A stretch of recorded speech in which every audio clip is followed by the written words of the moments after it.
there we go. Okay. Adina dana veramani sikapadang samadhiyami. Adina dana veramani sikapadang samadhiyami. I undertake the precept to refrain from taking that which is not given. Apramacharya veramani sikapadang samadhiyami. Brahmacharya veramani sikapadang samadhiyami. I undertake the precept to refrain from any kind of sexual activity.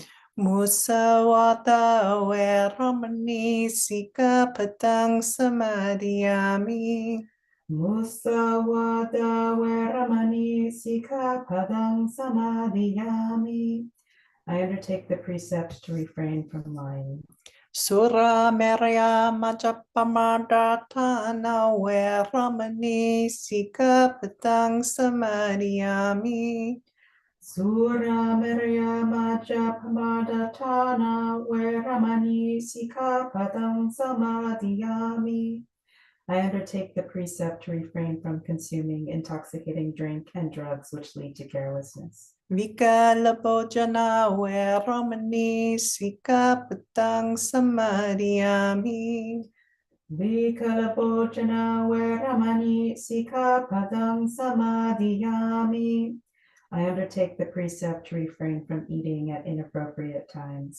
Nacha gita vadita visukatasana malaganda vilepanadharana mandana vibhusanatana veramani sikapadang samadhiyami. Nacha gita vadita visukadasana mala ganda vilepana dharana mandana vibhusanatana veramani sikapadang samadhiyami. I undertake the precept to refrain from entertainment, beautification, and adornment. Ujjasayana mahasayana veramani sikapadang samadhiyami. Ujjasayana mahasayana veramani sikapadang samadhiyami. I undertake the precept to refrain from lying on a high or luxurious sleeping place. Imani sikapadani silena sugatim yanti silena bhogasampata silena niputim yanti tasma silang visodaye. These are the precepts for training. Virtue is the source of happiness.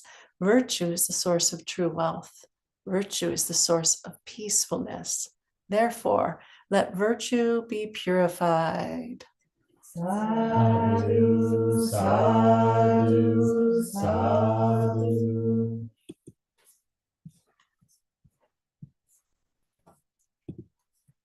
So before we start the program, I want to make sure that I'm introducing Aya Sujita, who's visiting from South Korea and was a mentor, still is a mentor of mine, but started when I was a novice, and it's been a real gift in my practice. And so it's rejoicing for me there also as we celebrate Sila, because I feel like some of the polishing that I've learned and still working on comes from this wonderful bhikkhuni's influence. So sharing this time. And I'll start off with yesterday we had the chance to be with the Clear Mountain community, and some are here in the room with us today as well. And we all chanted with the full community the full Ovada Patimokkha. And that is the Sabha Pasa Karanam Kusalasa Upasampada Sachita Pariyodapanam Etang Buddhana Sasanam. Let's see, translation. Abstaining from all evil, doing what is good, cleansing the mind. This is the teaching of all the Buddhas. And this teaching came about from the Buddha when, and you'd think, oh, he needs to give this teaching to those who haven't figured it out yet, right? it's really simple, people. Abstain from evil, do good, purify your heart. I'm going to use heart, mind. And this is the training, not just that I gave as the Buddha, but also all of the Buddhas before me. So you might imagine that he was talking to what we call Patujanas, but no, he was actually in a Sila celebration with, I think it's 1,250 arahants who showed up there wasn't like an invitation sent out. They all showed up at a particular time in February. So this is not a commemoration date. It's just something I think that we shouldn't wait to commemorate. It's something that is alive all the time. So he shared this teaching as a celebration with these 1,250 arahants, and also as a means of community, because they'd come together as a community to really, pay respects to the Buddha, to reflect on their practice, and then to go back out and continue sharing and practicing. And the point this next week, where the theme here at the Vihara is community. And so I thought this was a good sutta setting to bring in as the start of our conversation today.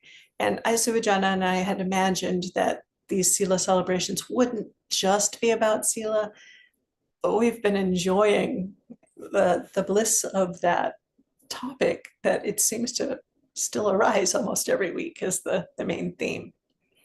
And so I'm not going to spend a lot of time talking about the history of it, but just that sense of the Buddha gave it as a foundation of community. He gave it as a basis for sharing, and he gave it as the very simple form of practice: abstaining from evil, doing what is good, cleansing the heart. This is the teaching of all the Buddhas. I thought the topic that we could open up and discuss, and we can drop more of history and suttas in if it's appropriate, but also the lived experience of these things, just the simplicity of not doing something unwholesome, doing something wholesome, and cleansing the mind, and maybe what joy arises out of that, what celebration emerges for that. Is there anything you'd like to seed the conversation with, or anything? I would like to listen to what they have experienced of this. You kept precept, you borrowed something from your act. So I really wanted to listen. So we'll open it up today, partly because I think the mix-up of dates and our announcement, we don't have anyone joining online. Often there's like 4 or 5 people who do, but I've got the dates wrong. So it's wonderful to have 4 in the room, and I'll just turn, if you can have just your voice, or you can have your voice and your face on the camera. The Devas may be here too. Oh, definitely the Devas are here too. If they wish to speak, we would listen. Welcome.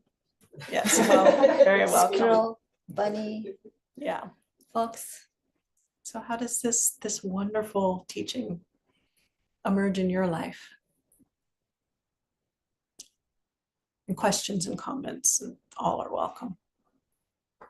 I would say for Your me, I'll just jump in. Is on you? Yes, hello internet. I would say I'm grateful for the peace that not lying, not exaggerating gives me, because I find that the stories that I run in my mind are the times when I let my speech become exaggerated, when, yeah, it's usually me breaking that precept of speech that creates the most energy for the stories that really grab me in my mind. So those have been the biggest lessons for me, or that restraint has been an incredible teacher for me in how much suffering I create for myself through just wrong speech.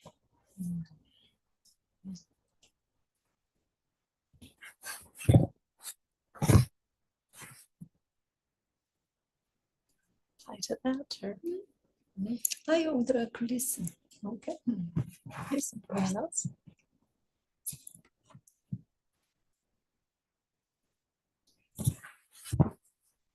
I think oftentimes, I think oftentimes we think that, it's like these are rules, so they're boundaries. But I sense a huge freedom from following the precepts. And now it's like, I have to correct that one because that wasn't truly exactly right. So I'll go back and correct it so that then that freedom, because when I know, even if I fudge it a little bit, my freedom turns into a jail cell. And so I have to correct it to find that peace and that freedom that I think Alejandro is pointing to. But I think it also shows like the world that you can follow these rules with a sense of ease, and then your actions become a sort of something that they can see and probably hopefully learn from or find another way of doing things. So, yeah, it's given me a lot of freedom. Yeah, I think you're also speaking to that safety that we give to the world when that the ease that there's a safety when we are holding the Sila that those around us can trust. And I think it's palpable. I think there's a tangible feeling of relaxation that can be when there's just a sense this person's holding a good ethic. They're not going to hurt me, at least not intentionally. They're not going to say something to me that's a lie unless it was a real slip, and then they'll catch it. And I can trust them. I can trust my things around them. I can trust. So that ease, that safety, we're offering. Next, Sarella. Yeah, I think I made this intentional, action about 2.5 years ago, because whenever I go to the supermarket, I tend to buy organic, veg and fruits, and sometimes while I'm in a rush, I'm just like, oh, what's the, like peppers, it's like come for organic ones, let me just click this. And now I'm like, no, I'm gonna take a few more seconds to check it out at the right price, at the right thing. So this was something that I was like, oh yeah, looking back at precepts, even though I wasn't intentionally trying to take something that's not given, but like to me I was like, no, this is still not right, let me just take a few more seconds to find the right item to check it out. It's something that I've made a very conscious action to do that. Yeah. And I'm guessing there's probably a change in your like body mind state. Correct. And being very mindful as well as I'm tracking out now. Yeah. Yeah. And then you also, I've done it where I've left many years ago. I'm not grocery shopping, I'm in the same way now, but I've done it where I've gone back and I'm unpacking the groceries, and then I go, wait a minute, this isn't right. And then it's stuck, it's stuck in my heart of like, I think I 21 cents off here. And then it's like, I better drive back to the market and rectify it. And I think it is important that we have that level of mindfulness. And it might feel a little tight at first just because we're building a new habit, but really the sense is one of I like the word you used, Willery, ease. Ease.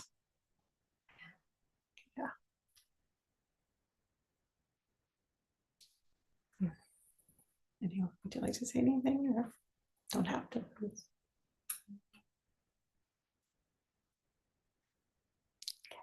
Can come up. Nothing's coming up.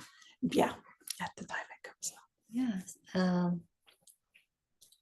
Yeah, sometimes it precepts give me a reflection of myself, and all the time I felt that is protector. So the things, the harmful things, not come close to me. So I never think I will be safe, but I felt someday like it keeps me very safe. So it is not only for the as a Buddhist, but we keep these things for a good purpose, and then we do creating some goodwill for others too. So I think it's very helpful for all of us. Not only keep somebody who keep the precept, but someone who next us, they also benefit for that. So all beings are safe and happy.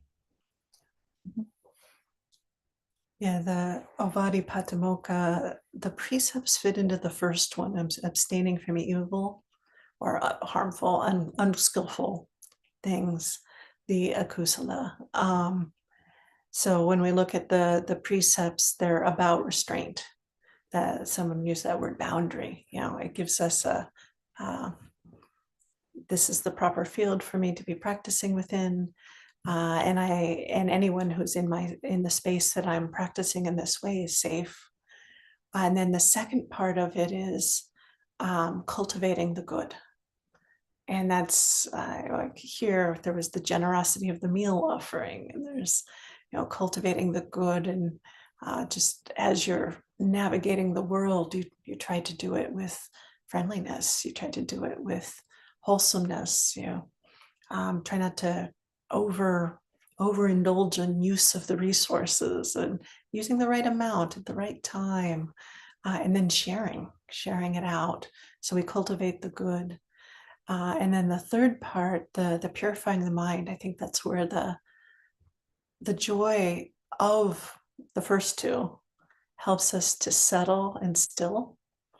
And that space, I don't know about you guys, but if I've gone to the cushion and there's something that's a little off in my behavior, that's gonna do a couple of things. In the most wholesome version, it's a little like alert flag, and I key in and go, oh yeah, that hurt.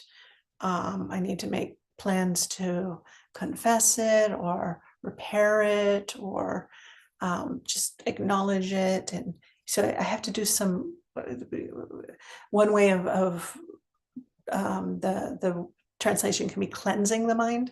So it's like I need to send it through the heart wash, to get that off, acknowledge it and clear it.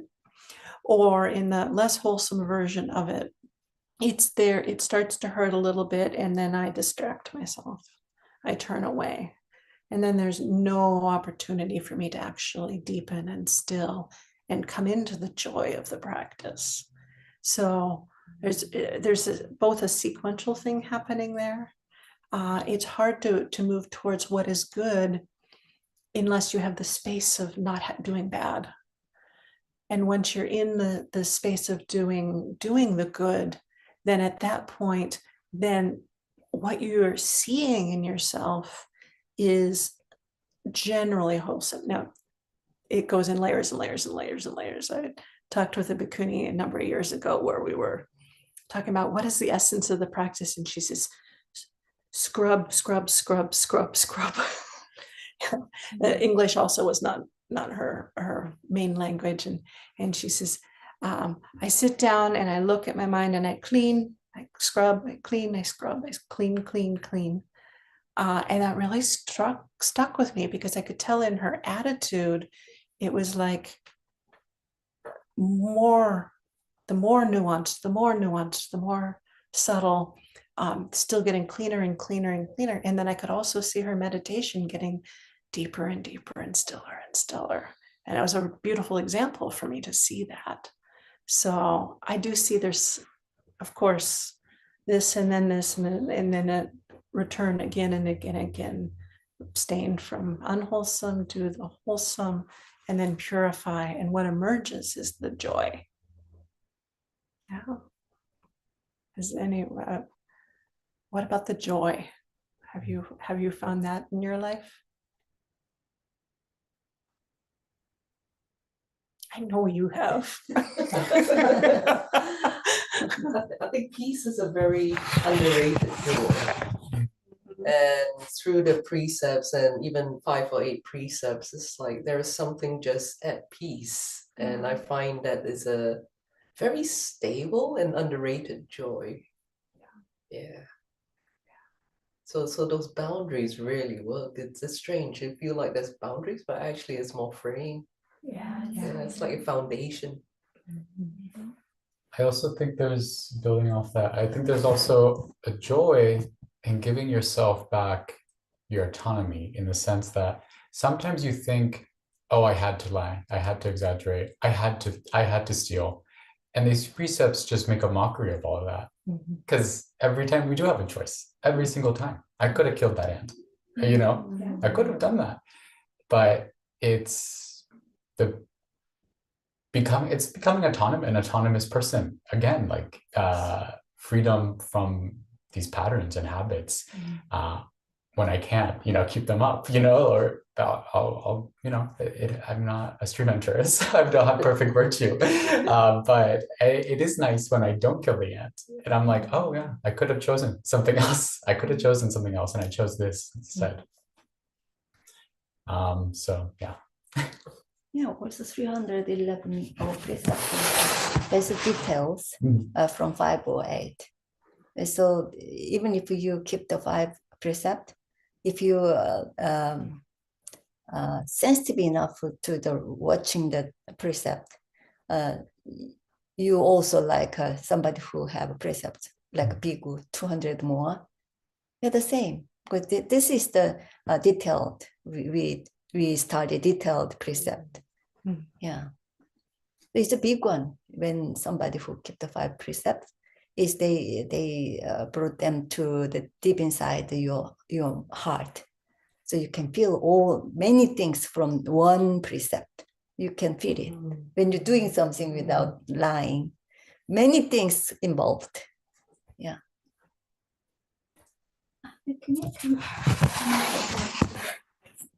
About becoming sensitive.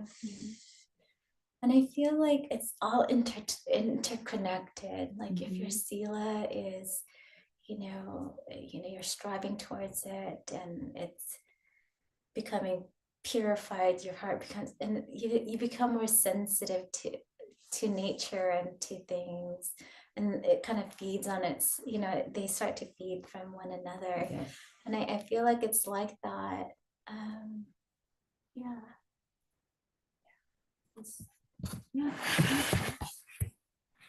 There will be more and more. When you're doing this done, there will be more occurs. You can feel it. You can do it next time. That will be you keep many things, not only 5. Yeah. Suchita mentioned the 311 rules for the bhikkhuni, 227 for the bhikkhu. But then if you read the rest of the Vinaya, there are actually thousands more. Those are, we just can't recite all, and so. And what's nice about the rest of the code is it isn't just don't do these things, it's also do these things. And it's about the community building aspects of it, how to make decisions together in a wholesome way, how to show respect, how to attend to the mindfulness and details of the life. And it's amazing how holding these, the do's, the don'ts, the do's, and then the simplification does bring this pattern. And I do notice that, like this, what is they do this, the slightest thing that the wise would later reprove. Yeah, they don't. So noticing, and there can be a sting, like an ouch. And then what is really important to that we do is to just say ouch, move it back out, and then go again, go again, go again. As the Buddha was in no way advocating for what in Western culture we've brought on, that shame. What ouch, good. Ouch is that warning of this isn't wholesome. But when it gets into I'm a bad person, or I'll never get it right, or they'll never be able to, accept that. I'm going to jump ahead to one of the stories I might tell on Tuesday at the sutta. There's a sutta called With Dhammika, and there's this monk who just was difficult, and he lived in a district where there were 7 monasteries, and he was at one monastery, and he was more the way he'd like just abuse the visitors. He just was mean to the visitors, and the lay people around that monastery went to him and said, you can't stay here anymore. We're just not going to support you because that behavior, you're driving away all these wonderful people who are visiting. And so he went to one of the other in the district, and same thing happens. He doesn't learn. One goes to another one, same thing happens. He doesn't learn. He's not really feeling the ouch and then making a correction. And so then they say, look, there are 7 monasteries in this area. You're banned from all of them. And so he leaves his home district and says, well, where can I go? Maybe I should go to the Buddha. So he goes off to the Buddha, and there's a little bit of maybe a slight noticing because he's now been kicked out of 7 monasteries. But he goes to the Buddha and he starts to complain, I've been kicked out of these 7 monasteries. And the Buddha says, no matter, doesn't matter. You're here with the Buddha now. And then he teaches them, your behavior is such and such, your behavior was such and such, and it had these results. And so it took that momentum of being kicked out, having consequences, get to the Buddha, and then the Buddha is able to say, no matter what happened at those monasteries, there's no matter. Now is your opportunity to see what your behavior had a consequence. This is dependent origination. This is cause and effect. This is Sila, lack of Sila, and the results. And so in that moment, Dhammika could then go, oh, and then understand and change behaviors. So this is always about, yes, feel the sting, but don't keep stinging yourself. So, because I've definitely been guilty of that one. So, do you want to say any more on that, or anyone want to say any more on that side of it? Purifying the mind and the heart is not about flagellation. It's about, oh, sweetheart, of course. Now let's make a difference. As you say, Alejandro, you said, was it agency, or you said autonomy? Yeah, you're now making these autonomous choices. You're making choices about what the next way of relating is.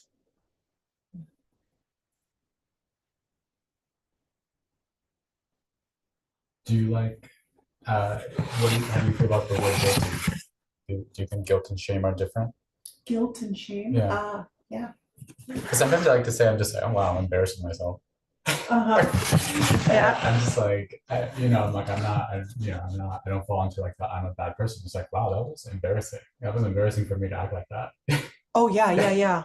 Well, we have Hirianotapa, and those are difficult to translate, especially when we try to call it like wholesome shame.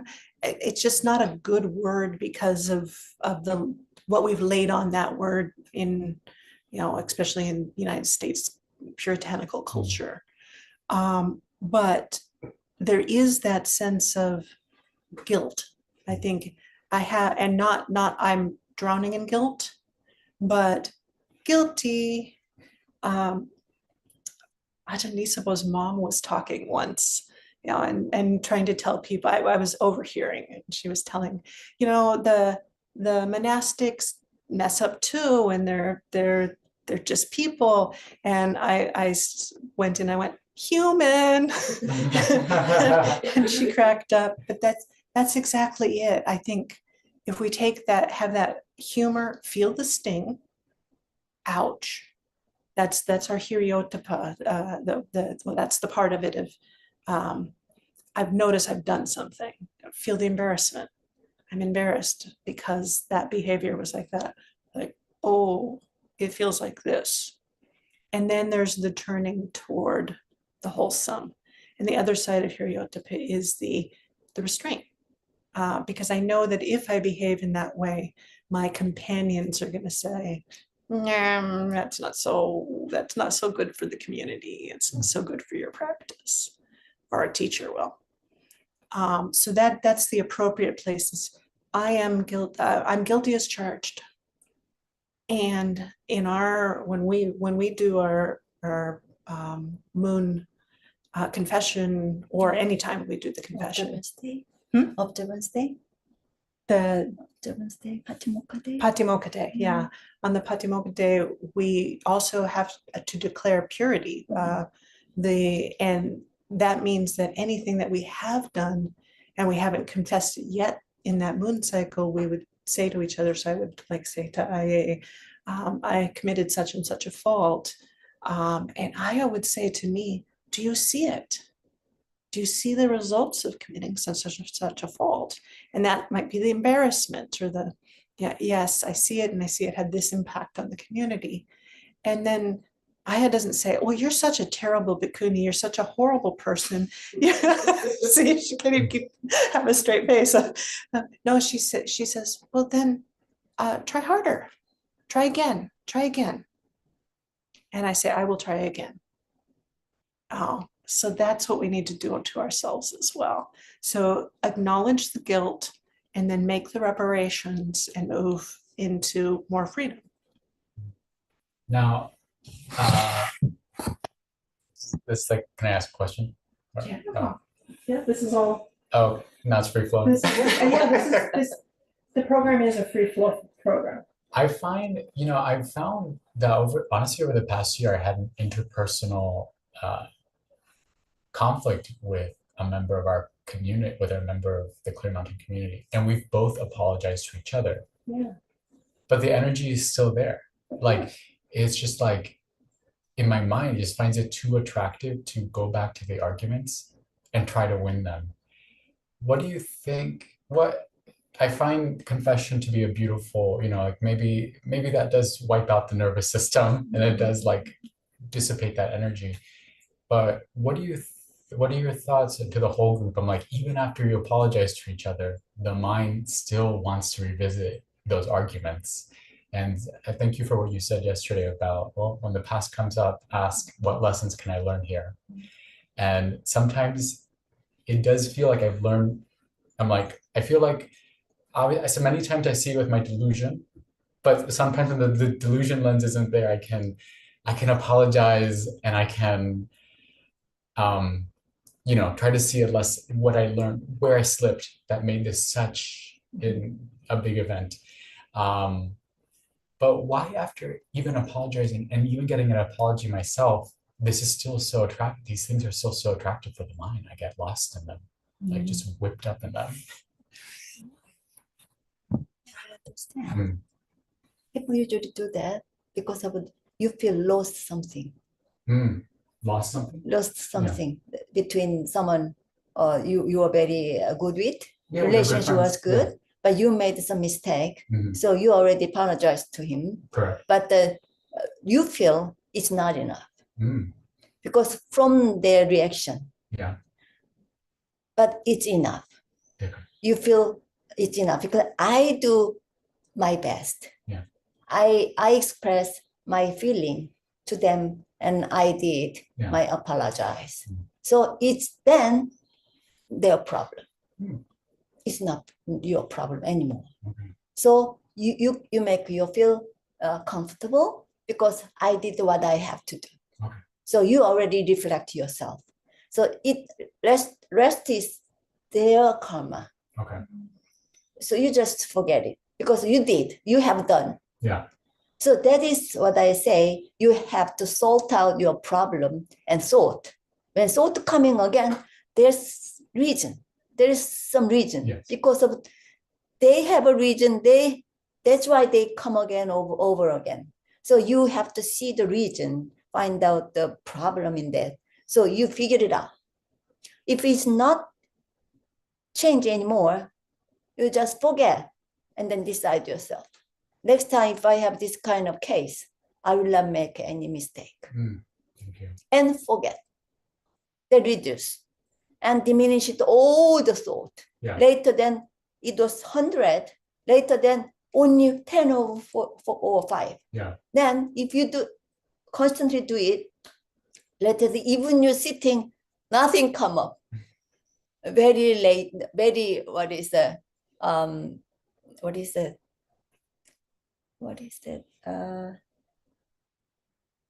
When you don't have anything to do, you feel very Pasadi, peaceful. no, that is also peaceful, but I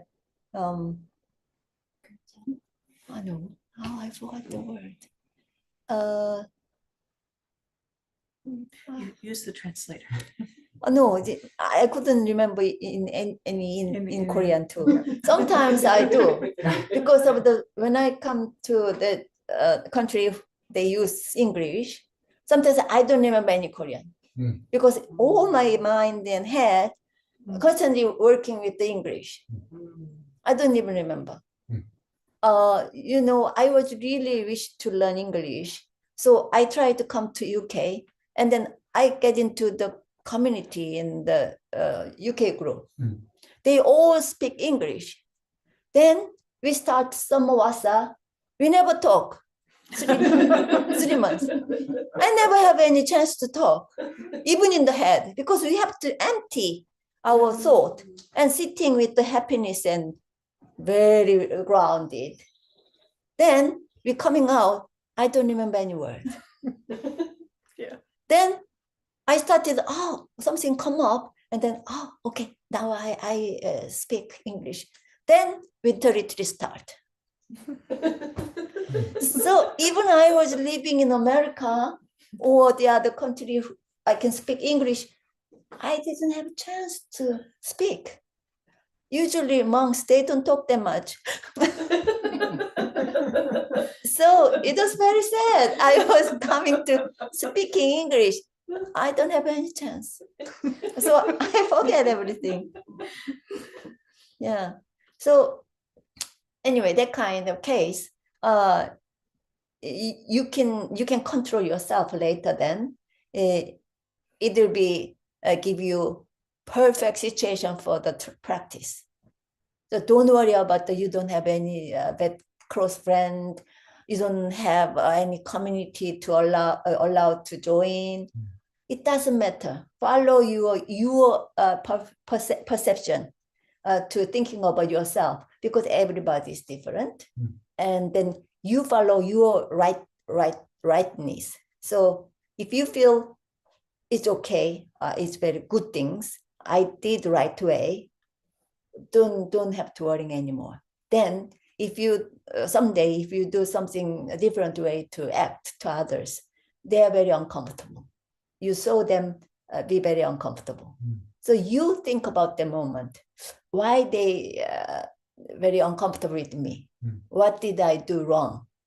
You can reflect. Then don't think about the past. Just thinking, I will not make any mistake anymore, the same mistake, that kind of same things. So we, in the temple, we said, when we became just Anagarika, my teacher said, now you are a practitioner, so you have to only listen. Don't shout out anything, no. Just say yes. And then someday I was very sad and then crying because too much restriction given is so stressful. The seniors say so badly. So I was crying. My teacher come to me and saw me. Oh, somebody who say to something wrong. And then she said, you have to think, I am not a human being. I'm a dog. Also cat, like that. That time, I really don't understand why I'm a human. Why they say I'm not a human or dog? I don't want to be a dog. But that made my mind calm. Okay, from now, dog and cat cannot say to anyone in like human.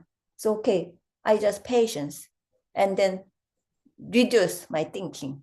Whatever they have any reason, I just reduce and then accept others. Even if I feel that is wrong, but I'm watching them. The senior say something very angry and say to, why did you like this?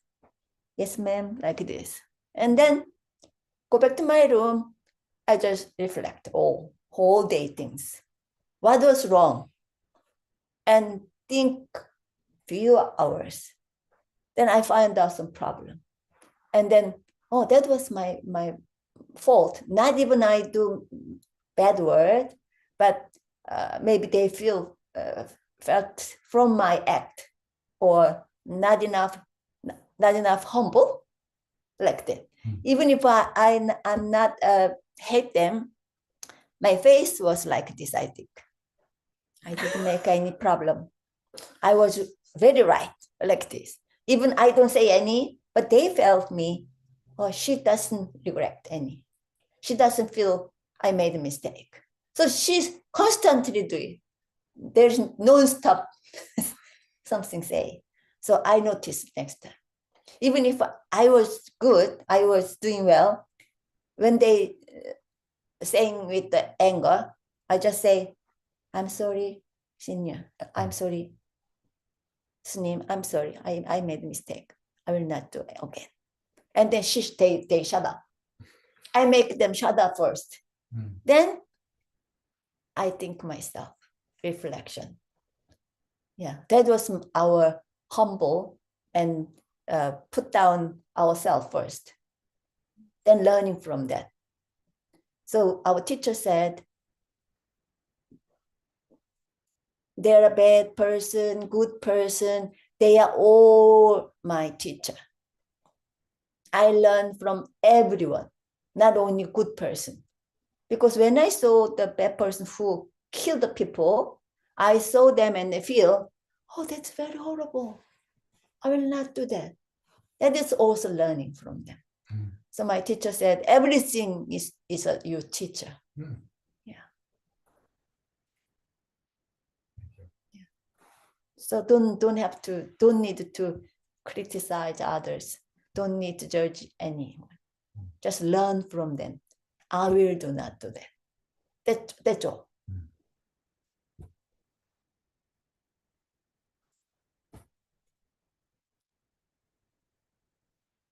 Time for one or two more comments or questions or concerns.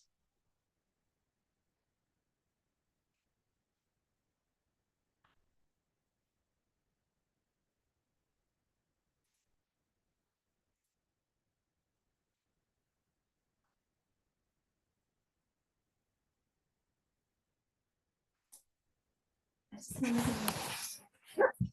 like Sila, so beautiful. Like that practice is just, yeah, so beautiful. Yeah.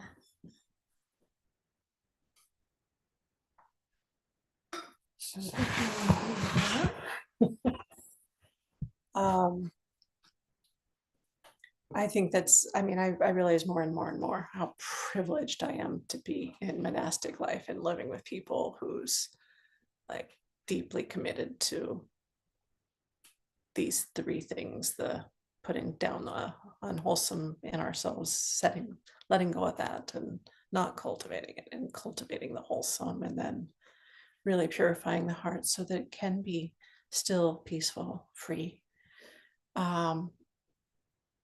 And I do get a lot of questions about, well, how can I do this out in the world? It's because I'm safe in a monastery for the most part. I mean, we're still human beings doing human things, but at a different level, on a different level.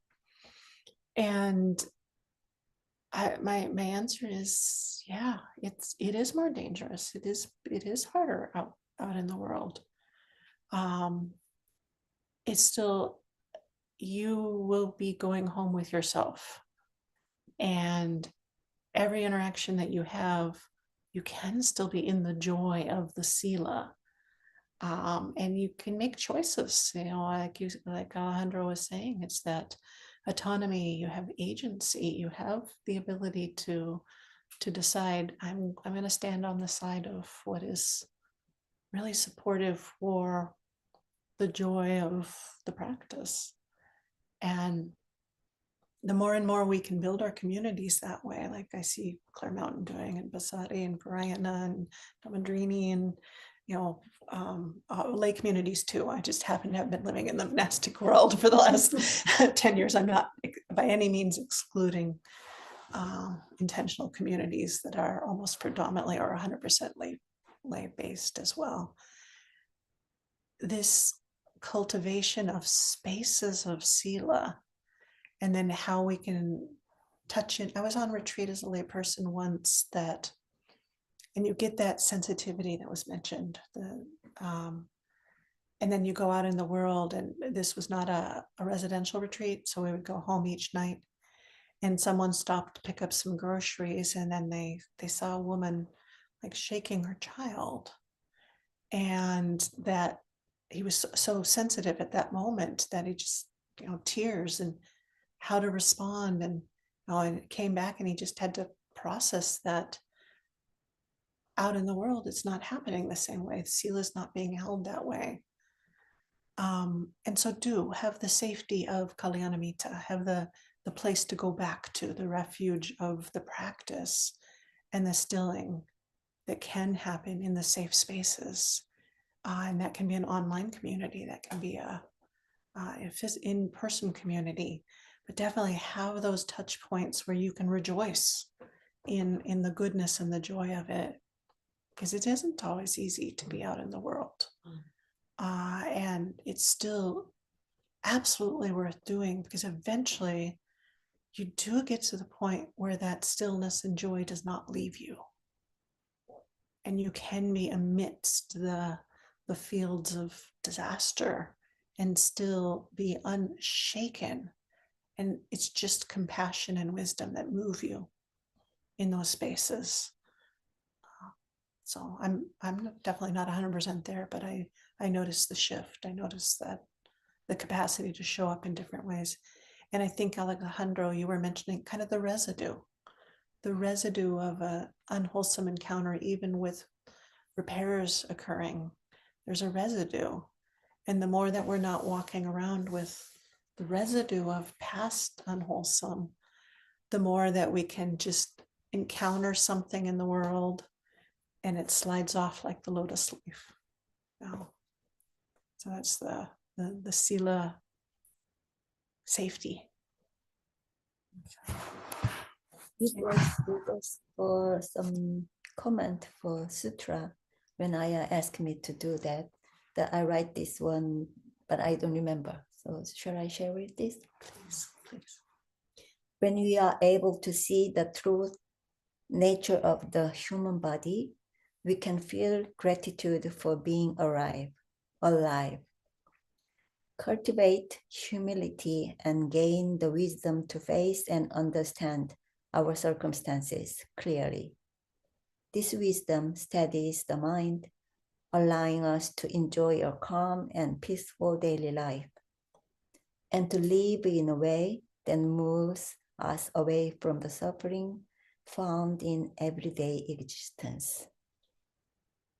So I will, may you always be happy in peace. Sadhu, sadhu, sadhu. So we can Arahang Buddha Dhamma Sangha. I will close the live stream down and can continue to have private conversation.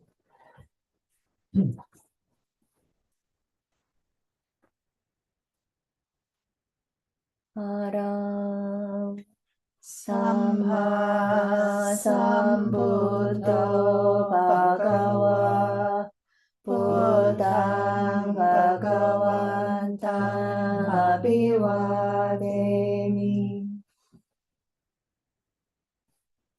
Swakato Bhagavata Dhammo Dhammang Namasami